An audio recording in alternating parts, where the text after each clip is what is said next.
Hello बच्चों, आप सभी का स्वागत है आपके अपने यूट्यूब चैनल कंपोजर पर। तो इस वीडियो में हम देखेंगे टॉप 30 क्वेश्चंस किसके, पॉलिटिकल साइंस यानी राजनीति विज्ञान के वो क्वेश्चन जो इस बार आपके बोर्ड एग्जाम में मोस्ट रिपीटेड और मोस्ट इंपोर्टेंट क्वेश्चन रहने वाले हैं। और ये वो क्वेश्चन है जो आपके प्रीवियस एग्जाम में अब तक सबसे ज्यादा पूछे जा चुके हैं।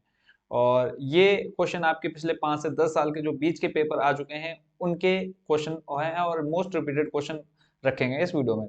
तो देर न करते हुए ले चलो सीधा आपको क्वेश्चन पर। और पहला क्वेश्चन जो आप देख पा रहे हैं स्क्रीन पर, महाशक्तियां छोटे देशों के साथ सैन्य गठबंधन क्यों रखती है, 3 कारण क्यों रखती थी, 3 कारण बताने हैं।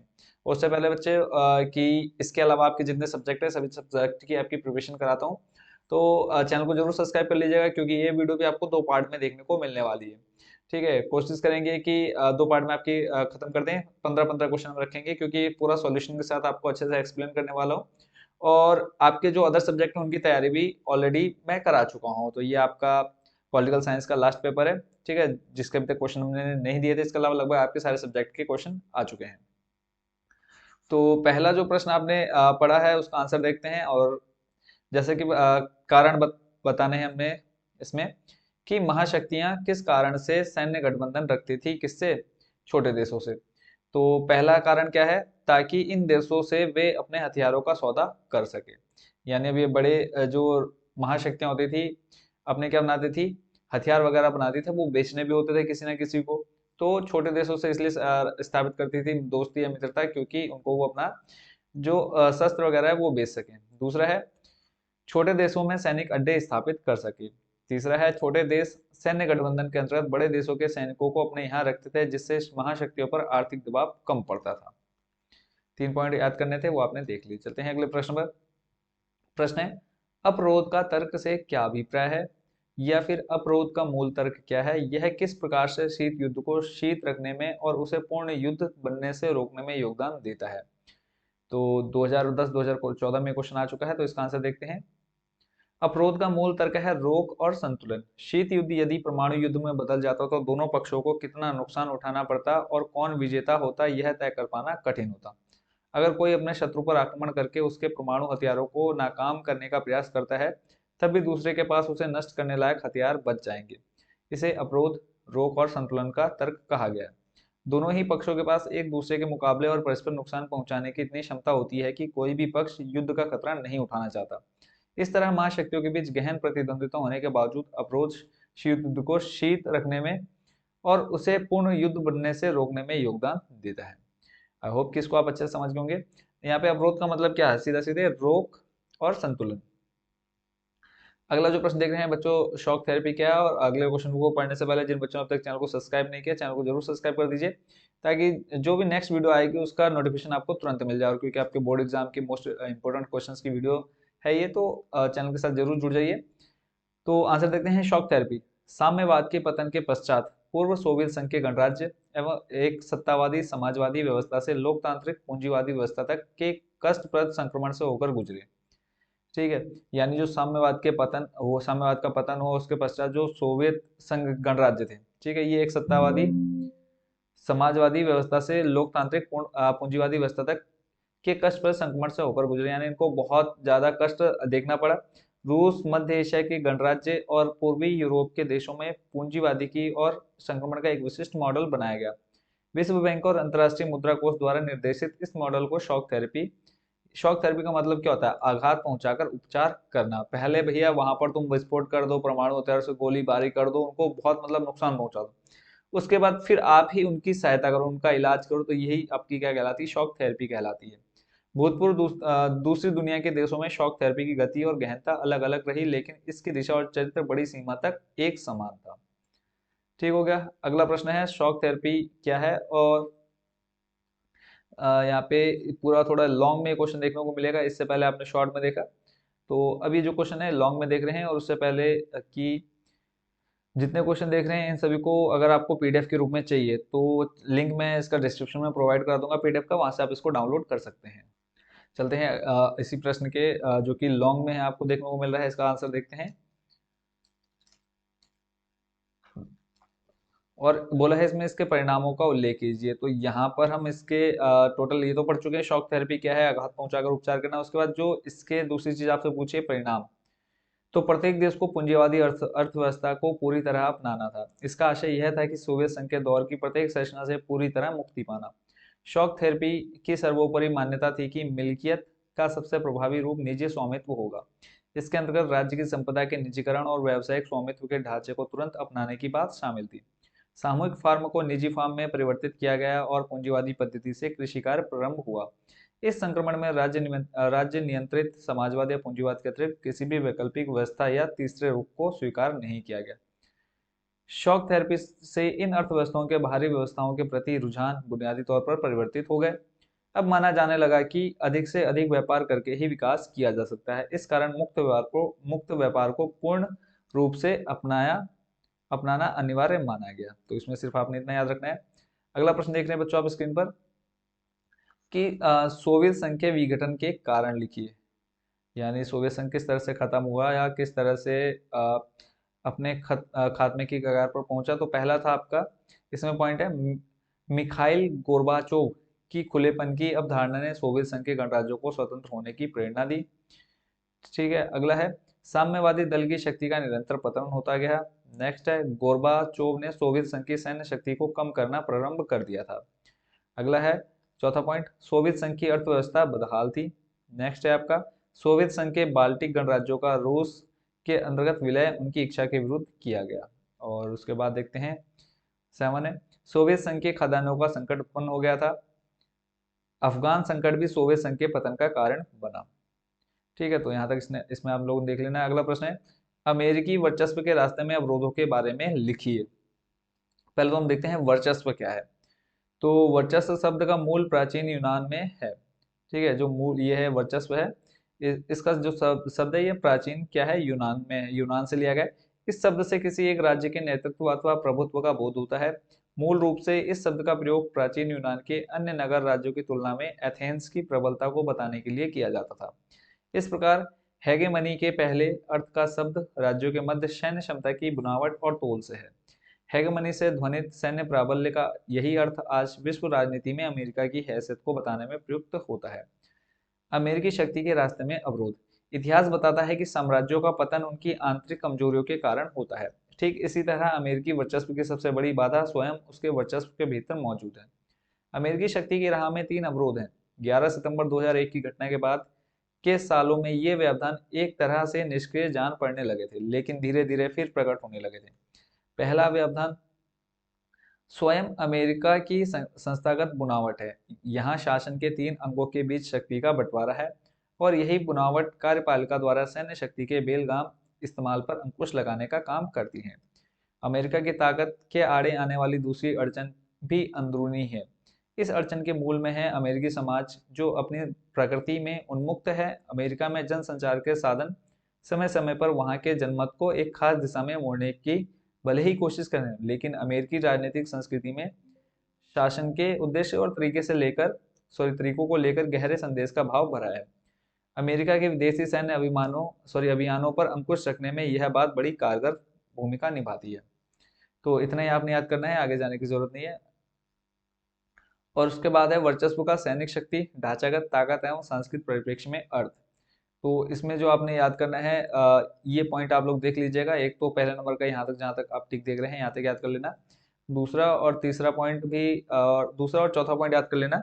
बाकी तीसरा पॉइंट आप छोड़ भी सकते हैं, कोई इतना इंपॉर्टेंट नहीं है, क्योंकि लॉन्ग में क्वेश्चन ये आएगा तो इसको आपने प्रिपेयर जरूर करना है, क्योंकि लॉन्ग में भी आपके क्वेश्चन अच्छे खासे देखने को मिल जाते हैं। तो ये आगे अगर आप चाहें तो याद कर सकते हैं इनको।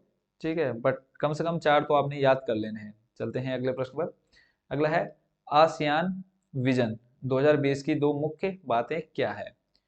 तो आसियान विजन क्या है 2020? इसमें अंतर्राष्ट्रीय समुदाय में आसियान की एक बहिर्मुखी भूमिका को प्रमुखता प्रदान की गई है। दूसरा है, हनोई कार्य योजना के तहत क्षेत्रीय आर्थिक एकीकरण, व्यापारिक उदारीकरण तथा वित्तीय सहयोग की वृद्धि के लिए विभिन्न उपाय निर्धारित किए गए हैं। अगला प्रश्न है, चीन के नेतृत्व में 1970 के दशक में महत्वपूर्ण नीतिगत निर्णय लिए गए, वे निर्णय क्या थे। चीनी नेतृत्व में 1970 के दशक में कुछ बड़े नीतिगत निर्णय लिए गए। चीन ने 1972 में अमेरिका से संबंध बनाकर अपने राजनीतिक और आर्थिक एकांतवास को समाप्त किया।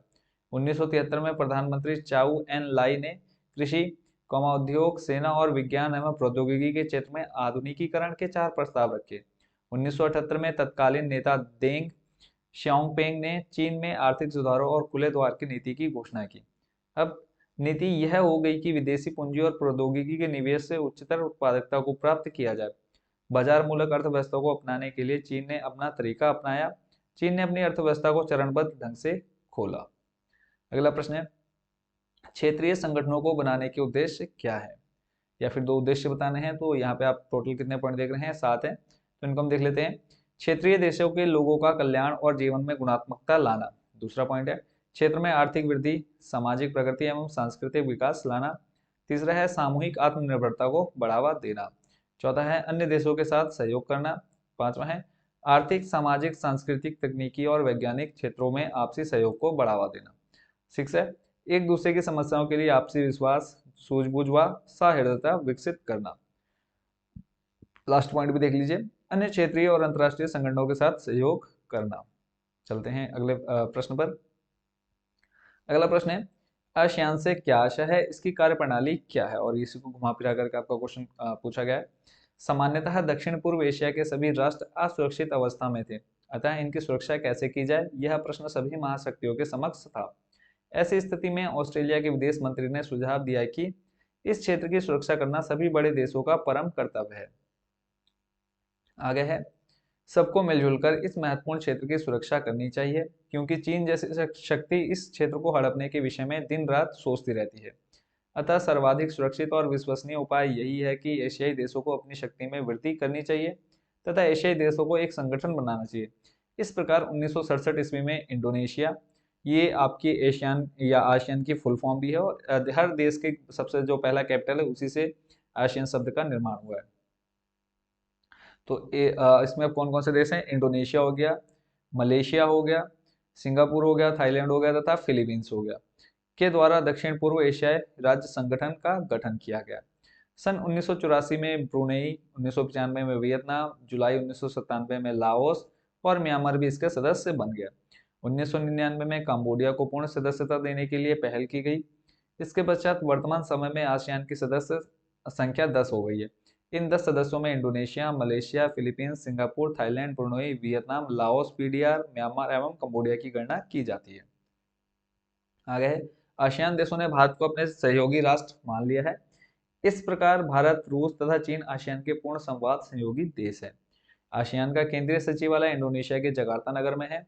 10 राष्ट्रों के आसियान के सिंगापुर में गत 20-22 नवंबर 2007 को संपन्न 13वें शिखर सम्मेलन में मुख्य उपलब्धि आसियान के ऐतिहासिक चार्टर को स्वीकार किए जाने की रही। 8 अगस्त 1967 को स्थापित आसियान के नियमों पर आधारित समुदाय बनाने के अतिरिक्त सन 2015 तक आसियान को आर्थिक समुदाय बनाने का प्रस्ताव इसमें किया गया था। फिर आसियान के कार्य यानी क्या क्या काम इसके अंतर्गत किए जाने हैं, तो वो देख लेते हैं। पहला आप देख पा रहे हैं कि दक्षिण पूर्वी एशिया के देशों के मध्य एक साझा बाजार की स्थापना करना तथा सदस्य देशों के बीच आर्थिक सहयोग की वृद्धि करना। दूसरा है दक्षिण पूर्वी एशिया के देशों में शांति तथा सौहार्द का वातावरण पैदा करना। नेक्स्ट आपका 15 वर्षों के अंदर दक्षिण पूर्वी एशिया में एक मुक्त व्यापार क्षेत्र का विकास करना। आई होप कि आसान समझ गए और इसमें कौन कौन से देश है वो भी आप अच्छे से समझ गए होंगे। अगला प्रश्न है, नेपाल में लोकतंत्र समर्थक आंदोलन पर एक टिप्पणी लिखिए, क्या प्रजातंत्र की ओर संक्रमण पूर्ण हो गया है, या फिर इसी को घुमा करके थोड़ा सा पूछा गया आपसे कि नेपाल में लोकतांत्रिक आंदोलन पर एक संक्षिप्त टिप्पणी लिखिए। तो इसको देखते हैं। प्रारंभ में नेपाल में संवैधानिक राजतंत्र था। इस दौर में भी राजनीतिक दल और आम जनता स्वतंत्र और उत्तरदायी शासन की आवाज उठाती रही। लोकतंत्र आंदोलनों के फलस्वरूप सन 1990 में नए लोकतांत्रिक संविधान की मांग को राजा को स्वीकार करना पड़ा। यह सफल नहीं रहा। अप्रैल 2006 में सारे नेपाल में लोकतांत्रिक समर्थकों ने भीषण आंदोलन किया। परिणाम स्वरूप राजा ने संसद को बहाल कर दिया। अभी हाल ही में संपन्न चुनावों में नेपाल से राजतंत्र की समाप्ति हुई है और वहां लोकतंत्रात्मक सरकार का गठन किया गया है। नेपाल के प्रथम राष्ट्रपति रामवरण यादव चयनित किए गए हैं। नए प्रधानमंत्री प्रचंड चुने गए थे, किंतु राष्ट्रपति से मतभेदों के चलते उन्हें त्यागपत्र देना पड़ा। तत्पश्चात माधव कुमार नेपाल को प्रधानमंत्री बनाया गया। यह सरकार भी ज्यादा दिन ना चल सकी। झलनाथ खनल प्रधानमंत्री बनाए गए, किंतु 22 अगस्त 2011 को उन्हें भी इस्तीफा दे दिया गया। वर्तमान में पुष्प कमल दहल नेपाल के प्रधानमंत्री है। और इस समय जो आप लेटेस्ट एक बार चेक कर लेना कि वर्तमान समय में नेपाल के कौन प्रधानमंत्री है, क्योंकि ये जो क्वेश्चन है आपका 2015-16 में आया था आपके ये बुक में। नेपाल में संविधान निर्माण तथा अन्य तथ्यों को लेकर राजनीतिक अस्थिरता बनी हुई है। तो एक बार वर्तमान जो प्रधानमंत्री उनका नाम जरूर चेक कर लेना आप लोग। अगला प्रश्न है, वे मुख्य कारण क्या है जिन्होंने पाकिस्तान में स्थिर प्रजातंत्र के निर्माण को विफल करने में योगदान दिया। तो इसको देखते हैं। पाकिस्तान में सैन्य हस्तक्षेप, कट्टरवाद, आतंकवाद, धर्मगुरु एवं भूस्वामी अभिजनों के सामाजिक प्रभाव ने लोकतंत्र के मार्ग में कठिनाइयां उत्पन्न की है। पाकिस्तान में विशेषकर सैनिक तानाशाही ने लोकतंत्र के मार्ग में सर्वाधिक बाधा उत्पन्न की है। पाकिस्तान और भारत के कड़वाहट भरे संबंधों की आड़ में पाकिस्तानी सेना ने सदैव अपने देश में प्रभुत्व बनाए रखा और किसी भी निर्वाचित सरकार को ठीक ढंग से कार्य नहीं करने दिया। यद्यपि वर्तमान में पाकिस्तान में एक चुनी हुई लोकतंत्रात्मक सरकार काम कर रही है, किंतु इसकी स्थिरता पर सदैव शंका बनी रहती है। तो ये आपने देखा। नेक्स्ट देखते हैं अगला प्रश्न। दक्षिण एशिया के देशों के बीच आर्थिक सहयोग की राह तैयार करने में दक्षेक, ये भी देशों का एक समूह है, शार्क जिसे कहते हैं, की भूमिका और सीमाओं का आलोचनात्मक मूल्यांकन करें। तो 12-13 में क्वेश्चन पूछा गया। इसमें देखो पहले तो संघ सार्क क्या है। दक्षिणी एशिया के राष्ट्रों के मध्य क्षेत्रीय सहयोग को प्रोत्साहित करने के उद्देश्य से एक क्षेत्रीय संगठन की स्थापना की गई है, जिसे दक्षिणी एशियाई क्षेत्रीय सहयोग संघ या सार्क कहा जाता है। शार्क को दक्षेक भी कहा जाता है। शार्क के संगठन की औपचारिक घोषणा अगस्त 1985 में की गई, जिस पर श्रीलंका, भारत, पाकिस्तान, बांग्लादेश, नेपाल, भूटान तथा मालदीव 7 देशों ने हस्ताक्षर किए। शार्क की प्रथम बैठक 8 दिसंबर 1985 ईस्वी को ढाका में हुई। वर्तमान में अफगानिस्तान भी इसका सदस्य है। और इसमें आगे देखते हैं शार्क की भूमिका। ठीक है, तो इससे पहले आगे चलने से पहले कि बच्चों आप लोगों ने जितने क्वेश्चन अभी तक देख लिए हैं सभी को आपने अच्छे से प्रिपेयर कर लेना है। ठीक है, और किसी भी क्वेश्चन में आपको कोई भी डाउट हो तो आप एनी टाइम कमेंट बॉक्स में पूछ सकते हैं। और सभी क्वेश्चन अच्छे से एक्सप्लेन भी हो जा रहे हैं, तो आई होप कि अब कोई डाउट आपके मन में नहीं रहना चाहिए। फिर भी अगर कोई भी डाउट हो किसी भी क्वेश्चन को लेकर के आप कमेंट बॉक्स में पूछ सकते हैं। फिर है शार्क की भूमिका। दक्षिण एशियाई क्षेत्र में निवास करने वाली जनता के कल्याण तथा उनके जीवन स्तर को ऊंचा उठाने का प्रयत्न करना। दूसरा है दक्षिण एशियाई राष्ट्रों की सामूहिक आत्मनिर्भरता में वृद्धि करना। तीसरा है दक्षिण एशियाई क्षेत्र के आर्थिक, सामाजिक और सांस्कृतिक विकास को प्रोत्साहित करना। चौथा पॉइंट आप देख रहे हैं, दक्षिण एशियाई राष्ट्रों में पारस्परिक विश्वास, दूरदर्शिता तथा एक दूसरे की समस्याओं के प्रति सहानुभूति की भावना उत्पन्न करना। पांचवा है सदस्य राष्ट्रों में आर्थिक, सामाजिक, सांस्कृतिक, तकनीकी और वैज्ञानिक क्षेत्र में सक्रिय सहयोग और पारस्परिक सहायता में अभिवृद्धि करना। नेक्स्ट है अन्य विकासशील देशों के साथ सहयोग में वृद्धि करना। सातवां है सामान्य हित के मामलों पर अंतर्राष्ट्रीय मंचों पर आपसी सहयोग को अभिव्यक्त करना। शार्क की सीमाएं या बाधाएं। तो क्या क्या सीमाएं और बाधाएं उसको देख लेते हैं। दक्षिण एशिया की पृथक से अभी तक कोई पहचान नहीं बन पाई है। पाकिस्तान आतंकवाद का पोषक है। नेपाल चीन को बगल में तथा भारत को कंधे पर बिठाकर रखना चाहता है। श्रीलंका समस्याओं के कारण उत्पन्न। आगे देखते हैं और इसमें जितने आप देख रहे हैं कंटिन्यू सबको आपने अच्छे से प्रिपेयर करते रहना है। ठीक है, तो आगे देखते हैं। इसमें देखो श्रीलंका, जैसे कि इसमें हमने पढ़ा भारत को कंधों पर बिठाकर रखना चाहता है। श्रीलंका आंतरिक समस्याओं के कारण परेशान है। दूसरा पॉइंट है जनसंख्या तथा शक्ति की दृष्टि से भारत की स्थिति सबसे सुदृढ़ है, अतः छोटे राष्ट्र भारत को शंका की दृष्टि से देखते हैं। शार्क देशों में पारस्परिक विवाद बहुत अधिक है जो शिखर सम्मेलन में सुलझ नहीं सकते हैं। अफगानिस्तान आंतरिक समस्याओं से ग्रस्त है। चौथा है दक्षिण एशिया के राष्ट्रों ने आज तक एक दूसरे से जुड़ने का प्रयत्न नहीं किया, अतः मतभेदों के कांटे मार्ग में उगते रहते हैं। पाकिस्तान प्रायोजित आतंकवाद ने तो संपूर्ण दक्षिण एशिया को दुख के सागर में डाल दिया है। और अगला प्रश्न देख रहे हैं आप स्क्रीन पर। संयुक्त राष्ट्र संघ के संदर्भ में सदस्य राष्ट्रों के द्वारा किस प्रकार के आधारभूत सुधारों की मांग की गई है। क्या आप समझते हैं कि स्थायी वीटोधारी सदस्य के रूप में संयुक्त राष्ट्र संघ में सम्मिलित किए जाने का भारत का दावा पर्याप्त मजबूत है, या फिर संयुक्त राष्ट्र संघ की सुरक्षा परिषद में भारत की स्थायी सदस्यता के पक्ष में अपने तर्क प्रस्तुत कीजिए। देखते हैं इसको। संयुक्त राष्ट्र संघ के संदर्भ में सदस्य राष्ट्रों के द्वारा सुरक्षा परिषद के ढांचे में बदलाव की मांग की गई है, क्योंकि संयुक्त राष्ट्र संघ के अन्य अंगों जैसे महासभा में सभी सदस्य राज्यों को समान अधिकार प्राप्त हैं। परंतु सुरक्षा परिषद में सभी राज्यों को समान अधिकार प्राप्त नहीं है, बल्कि 5 देशों को स्थायी रूप से सर्वाधिक शक्तियां प्राप्त हैं। अतः सुरक्षा परिषद में बदलाव को ही आधारभूत सुधार माना गया है। देखो, इस पे सर्वाधिक शक्तियां 5 देशों को क्यों? इनके पास वीटो पावर होती है। और वीटो पावर क्या है कि मान लो कि जितने भी उस ग्रुप में शामिल देश हैं, उन्होंने कोई एक फैसला लिया, ठीक है, कोई फैसला है कि हाँ इस चीज को लागू करना चाहिए, तो उन 5 में से अगर कोई एक देश भी अपनी वीटो पावर का यूज करता है, तो भले ही उसके खिलाफ सारे देश हों, तो अगर एक वो देश अपने वीटो पावर का यूज करता है तो वो फैसला रद्द हो जाएगा। ऐसा नहीं है कि मान लो कि एक तरफ 100 लोग हैं और एक तरफ वो अकेला है, तो भी अगर वीटो पावर का यूज होता है तो वो चीज लागू नहीं की जा सकती। इतना फायदा होता है वीटो पावर का। और ये भारत वीटो पावर लेने के लिए बहुत कोशिश कर रहा है काफी समय से। तो यहाँ पे लिखा है कि मैं समझता हूँ कि स्थायी वीटोधारी सदस्य के रूप में संयुक्त राष्ट्र संघ में सम्मिलित किए जाने का भारत का दावा निम्नलिखित कारणों से पर्याप्त मजबूत है।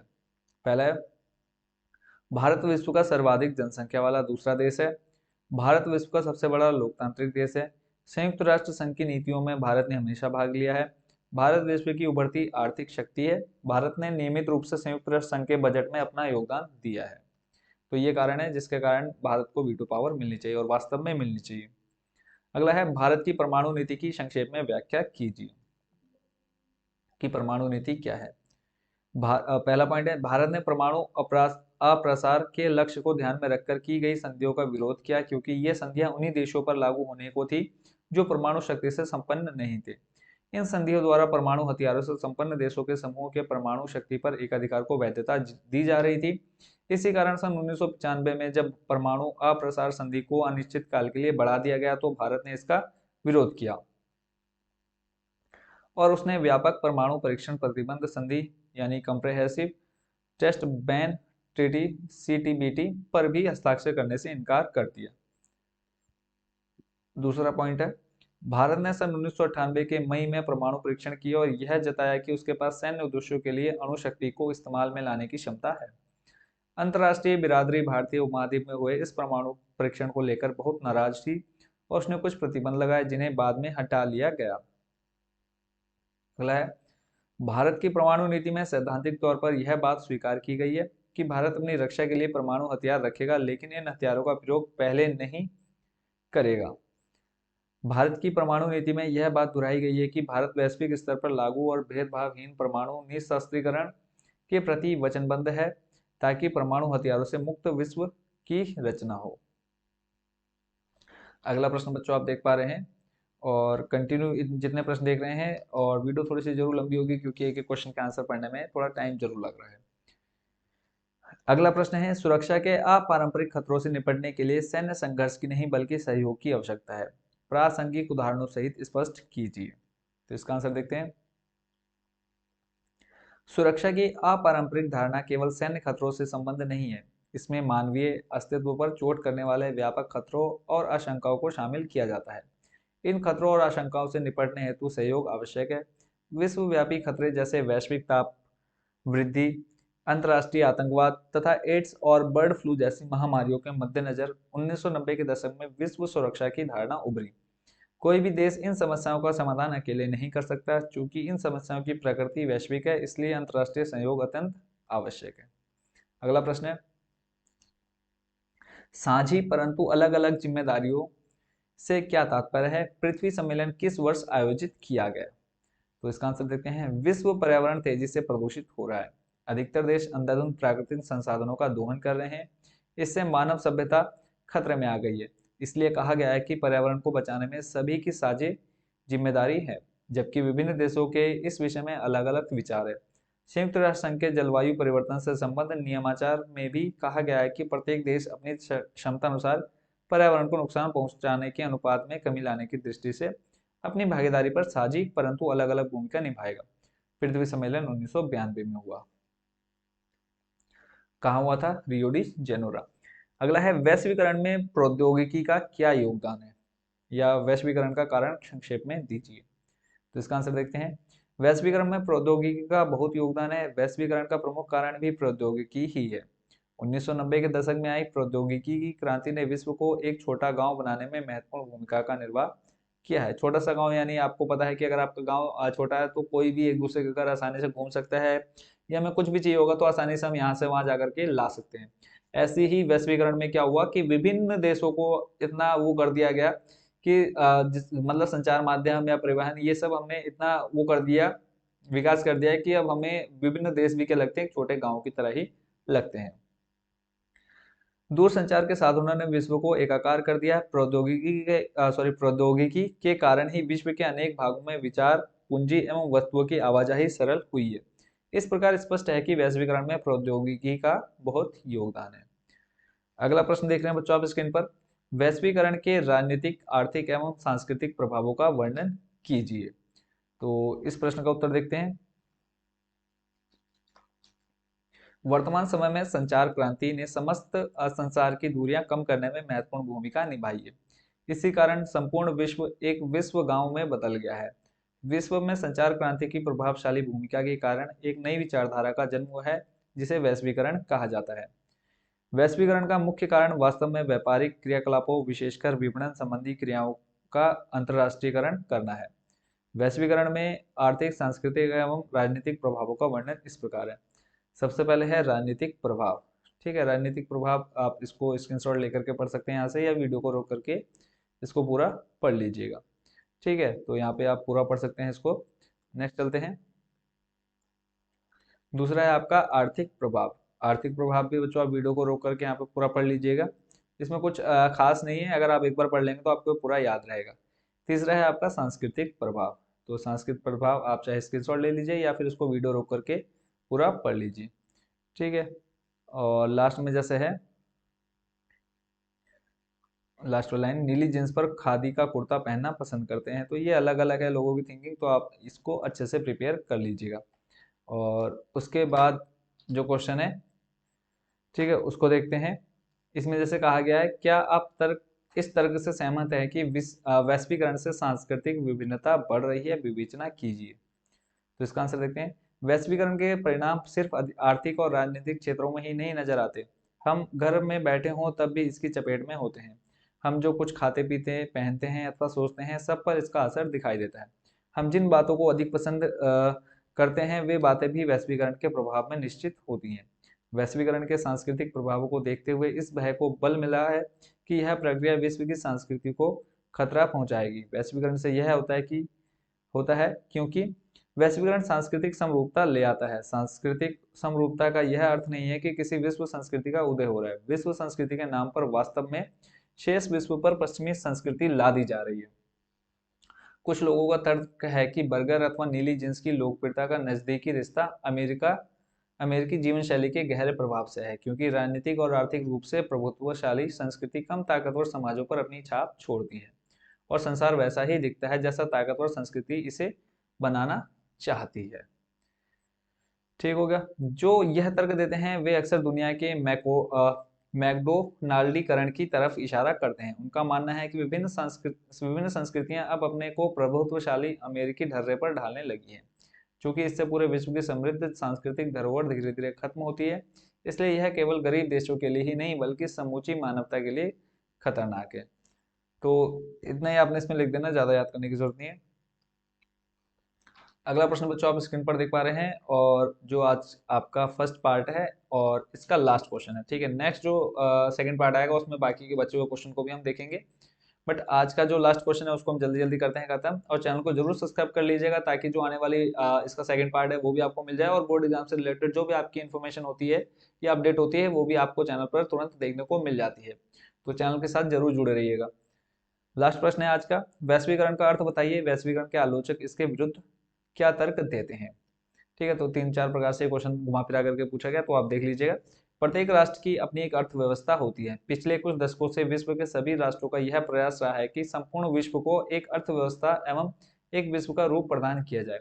विभिन्न राष्ट्रों द्वारा वैश्वीकरण एवं उदारीकरण की प्रक्रिया इन्हीं लक्ष्यों को प्राप्ति के उद्देश्य से आरंभ की गई है। ये दोनों जुड़वा प्रक्रियाएं मानी जाती हैं तथा इन दोनों ही प्रक्रियाओं के प्रत्येक राष्ट्र की अर्थव्यवस्था तथा सामाजिक व्यवस्था पर दूरगामी प्रभाव पड़ते हैं।